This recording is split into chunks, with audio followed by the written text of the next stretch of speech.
Good evening and thank you for joining us. Jack, Border Kings off to a flying start so far this season. Yeah, so far so good. Going into Friday's action, they were 3-1. Looking to pick up a couple wins. We have the highlights of yesterday's game in sports. Fantastic. We'll look forward to that. Gerard, what about the weather forecast? Well, the weather, we still got to get through this evening. It's finally here. We had a good bit over the weekend too, and we got just get through this evening. Hopefully the rest of the week, mixed conditions, but not so much as we saw this weekend. So -4 is where we're sitting, 83% of the wind, not doing us any favors. The wind chill already at -13, and there may already be some flurries coming on down even in this hour as we speak. As we compare across the region for the better part of the afternoon, Cold Lake and area have been getting some, got to a high today just of about -3, so they haven't really gone too far, and that was just, that temperature actually was steady throughout the day. To the Battlefords, their high today was -1, so they've just eased off to -2 really, but the story has really been the wind chills and the accompanying winds, basically north-northwest, sometimes west in the case of the Battlefords. We'll talk about what's coming, particularly in terms of flurries later on this evening. We'll talk about that in the second segment. Lloydminster City Council held their second meeting at their new time this afternoon. Here's Peter Quinlan now with a recap from City Hall. I'm standing here in front of City Hall where Council has now adjourned. There are a number of items that were discussed today. First of all, the city has approved the construction of 2 new 4-story apartment buildings that will help with the housing shortage in the area. Also today, councilors passed a motion to approve the building of a new 20-meter tall communications tower. The tower will be built for TELUS customers and will help improve their cellular reception in the southern part of Lloydminster. Finally, the issue of whether to remove the prayer at the beginning of council meetings was discussed. The vote was split until the third reading, where a unanimous consent brought council to agree on returning to the previous opening prayer procedures. The mayor said he will not resign over this issue and instead will continue to work with councillors to make things work. Reporting from City Council, I'm Peter Quinlan. Well, it hasn't been present in Saskatchewan for years, but health officials are now urging residents to ensure their measles immunizations are up to date after a handful of people in the province tested positive for the disease. Lauren Pullen has the latest on what you need to know to stay protected. Physicians across the province say residents need to take caution. You got one of those things? 6 cases of the measles have been confirmed in Saskatchewan, all in the city of Regina. So once you start having an outbreak such as that, all people should be a little bit more sensitive and sensitized to the fact that measles can occur even in adults. The routine booster shot, commonly known as measles, mumps, rubella, is administered in 2 doses. Babies are supposed to get the first vaccine at a year old and the second at a year and a half. But out of the 6 cases reported, 4 were young or middle-aged adults. Saskatchewan's chief medical health officer says these cases were easily preventable. 4 out of our 6 cases actually have been individuals who are not vaccinated, and 2 have been in individuals who may or may not have received 1 vaccine. The Prairie North Health Region is urging parents to ensure everyone under the age of 18 is immunized. Though the number diagnosed is small, officials say it's still significant. Measles, can be a very serious illness. In our 6 cases, actually 2 of the cases were hospitalized for a few days due to pneumonia. Doctors say there are various symptoms, the most noticeable a red blotchy rash. Physicians say the disease is most contagious 1 to 2 days before the rash occurs until about 4 days after. But doctors here say there's no need to panic. If you get your second course, it is extremely effective and almost never that you get measles. Lauren Pullen, Newcap News. It was an emotional time at this afternoon's weekly Rotary luncheon. The Lloydminster Regional Health Foundation was presented with a community gift to help families who have lost a child. Emmett Murphy has the story. And in the days ahead, so that your arms will not feel quite so empty. Mark Cherion lost his son Thomas last July 14th at the Saskatoon hospital he was born in. He was alive for just 1 hour. For Cherion, having something so cherished taken away in such a short time was understandably difficult to cope with.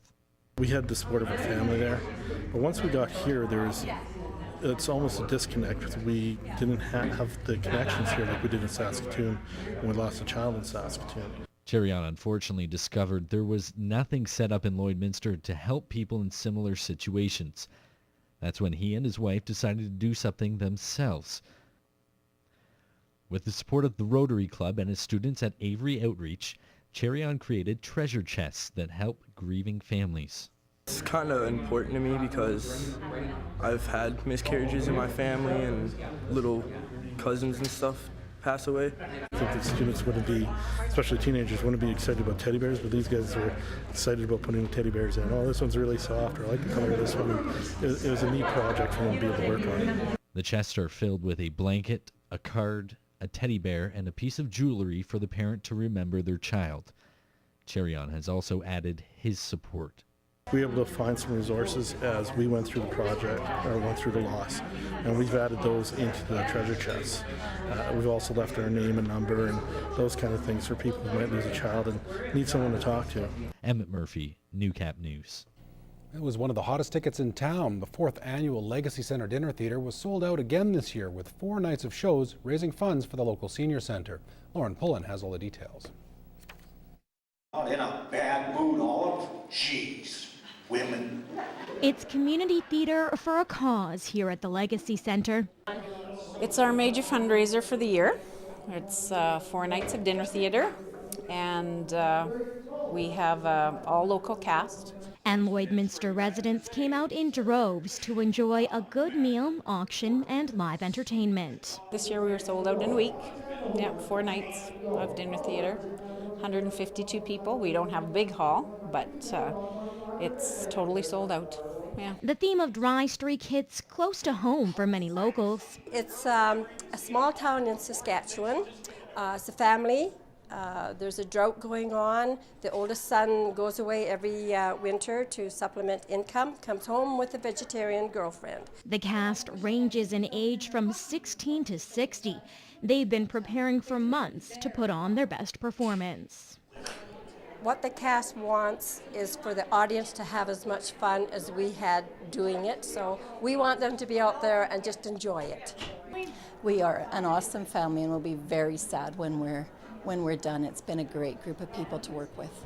Though dinner theater is the main attraction, silent and live auction items are also raking in funds for the senior center. A lot of them are handcrafted, so it's something that if they want it, they have to buy it tonight. And though the final numbers haven't been tallied, Carrie Pollard says every penny raised helps keep the Legacy Center afloat. It keeps our doors open every year. It costs us a lot to have the Legacy Center. Lauren Pullen, Newcap News. Today kicked off a week-long program between Cold Lake First Nations, Portage College, and Synovus.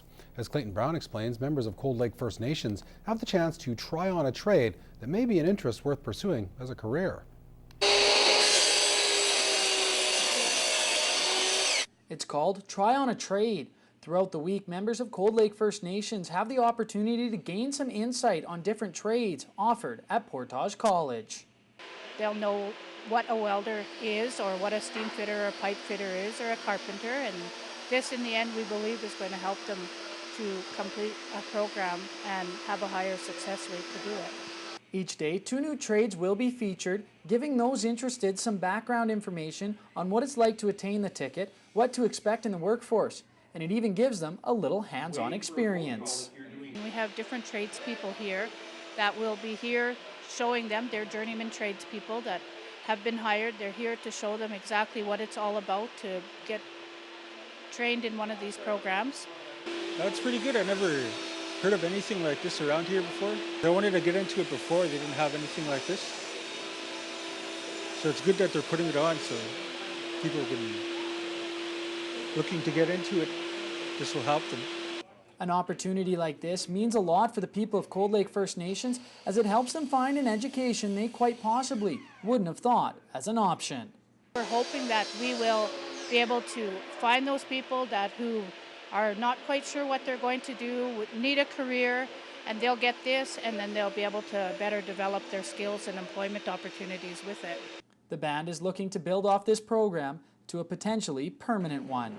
At Cold Lake First Nations, Clayton Brown, Newcap News.